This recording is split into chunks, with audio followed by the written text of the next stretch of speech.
રાજકોટના ઉપલેટા પોલીસ મથકમાં યુવકના આપઘાતને લઈને ફરિયાદ નોંધાઈ છે। ડુમિયાણી આઈટીઆઈના વિદ્યાર્થી ધાર્મિક ભાસ્કરે દોઢ મહિના પહેલા 5 ફેબ્રુઆરીએ આપઘાત કર્યો હતો। દોઢ મહિના બાદ મૃતકના મોબાઈલમાંથી પરિવારજનોને વિડીયો જોવા મળ્યો, જેમાં મૃતકે આઈટીઆઈના ટીચરોના કારણે આપઘાત કર્યાનું જણાવ્યું હતું। મૃતક યુવકના પરિવારજનોએ વિડીયોના આધારે બંને ટીચર સામે ફરિયાદ નોંધાવી છે અને ન્યાયની માંગ કરી છે। જો કે આઈટીઆઈના પ્રિન્સિપાલે આવી કોઈ હેરાનગતિ જોવા મળી નથી તેમ કહીને ક્યાંક ને ક્યાંક બચાવ પણ કર્યો હતો। ત્યારે હાલ પોલીસ તપાસમાં સત્ય ક્યારે સામે આવે છે તે જોવું રહ્યું। મમ્મીને ભાઈ કહેતો હતો કે મેડમ ને સર માનસિક ટોર્ચર દઈ છે, પણ મારા મમ્મીએ અને પપ્પા એવું સમજાવ્યું કે ભાઈ આપણે અત્યારે ભણવામાં ધ્યાન દેવાનું છે કે બાબતે ધ્યાન નહીં દેવાનું હોય। આ જે વિડીયોમાં બોલે છે, જે સ્પષ્ટ બધું બોલે છે, એને સજા મળવી છે। બસ આકરામાં આકરી સજા થવી જોઈએ। આજ તો અમે અમારો ભાઈ ખોયો છે, કાલ કોઈ બીજા ન ખોવાય એમ। મેડમ ને સર ની હિસાબે, બાકી ઘરનું કોઈ જાતનું કઈ અમને બોલે છે કે મારા મેડમ ને સર ની હિસાબે કરું છું એમ। મારા છોકરાને ન્યાય મળવો જોઈએ એમ। આકરામાં આકરી સજા જે છોકરો કહે છે ને એ મારે કરાવવું। હા, ફરિયાદ અમે લખાવી। સામાન્ય ડિસિપ્લિન જે ફોલો કરાવતી હોય એ જ આપણે એમને ફોલો કરાવીએ છીએ। કંઈ અલગથી કોઈ એમનું કંઈ એવું ટોર્ચરિંગ કે કશું ધ્યાને આવેલું નથી। અને તાલીમાર્થી અનિયમિત હોય તો અનિયમિતતાના રિપોર્ટને એ કંઈ જેને લેવાના થતા હોય એ લીધેલા છે સમયસર। એટલે તાલીમાર્થીઓનું જે કંઈ અંદરો અંદર કંઈ અણબનાવ બનતો હોય તો એના માટે શિક્ષક દ્વારા એમની પાસે માફીપત્ર મગાવતા હોય। એટલે ધાર્મિકે કોઈને કંઈ મિસબિહેવ કર્યું હોય તો એમની પાસે માફીપત્ર મગાવેલો એ જ, બીજું કંઈ છેલ્લા 2 મહિનાથી કંઈ એવું ધ્યાને ખાસ આવેલું નથી। ઉપલેટા પોલીસ સ્ટેશન ખાતે એફઆઈઆર દાખલ કરવામાં આવી છે, જેમાં એક બાળકે આપઘાત કર્યો હતો। એ પોતે વિડીયો બનાવીને આપઘાત કર્યો છે, જેની તપાસ આજ રોજ મેં સંભાળી છે।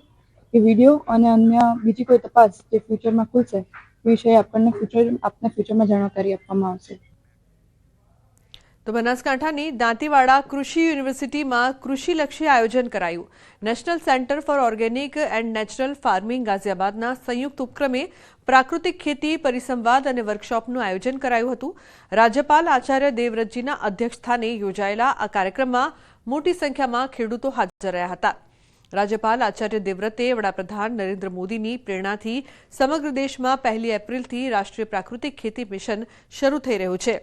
રાસાયણિક ખાતરોના વપરાશથી કેન્સર, હાર્ટ એટેક, ડાયાબિટીસ સહિતની બીમારીઓ વધી રહી છે, ત્યારે પ્રાકૃતિક ખેતી તરફ આગળ વધવું હિતકારી છે। આ પરિસંવાદમાં પ્રાકૃતિક કૃષિના તજજ્ઞો દ્વારા ખેડૂતોએ પ્રાકૃતિક ખેતી વિશે વિસ્તૃત જાણકારી મેળવી હતી।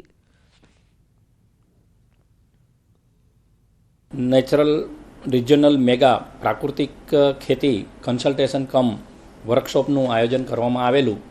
આ વર્કશોપનું ઉદ્ઘાટન માનનીય રાજ્યપાલ શ્રી આદરણીય આચાર્ય દેવવ્રતજીના હાથે ઉદ્ઘાટન કરવામાં આવેલું।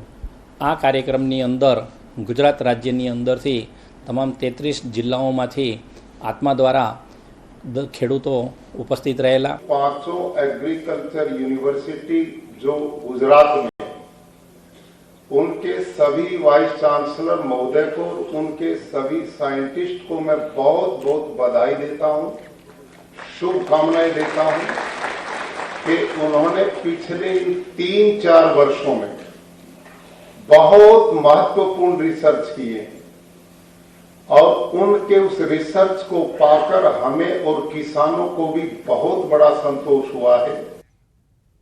સુરતના સચિન જીઆઈડીસીના ઉદ્યોગકારોની કલેક્ટરને રજૂઆત। ડમ્પિંગ સાઇટનો કચરો ઉડીને એચટી લાઇન પર પડતા પાવર ટ્રીપિંગની સમસ્યા સર્જાઈ રહી છે। 220 કેવી વીજ લાઇનોની નીચે થાય છે કચરાનું ડમ્પિંગ।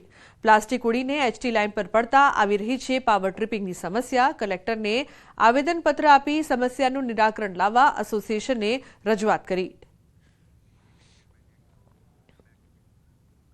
તો અન્ય સમાચાર પાટણથી। પાટણમાં ફૂડ વિભાગે ફરી સપાટો બોલાવ્યો છે। 15 દિવસ પહેલા સીલ કર્યા હતા 2 ગોડાઉન। ગોડાઉનના માલિક હાજર થતા તપાસ શરૂ કરી છે। શંકાસ્પદ તેલ અને ઘીના નમૂના લીધા। માલિક હાજર થતા ફૂડ વિભાગે ગોડાઉનના સીલ ખોલીને તપાસ હાથ ધરી છે। ફૂડ વિભાગે અંદાજિત 16,809 કિલો ઘી તેમજ 388 કિલો તેલનો જથ્થો સીઝ કર્યો। ફૂડ એન્ડ ડ્રગ્સ વિભાગે 51.25 લાખનો શંકાસ્પદ માલ सीज करीने आगळनी कार्यवाही हाथ धरी है। तो गोडाउनना मालिक हाजर थता तपास शुरू करवामां आवी छे।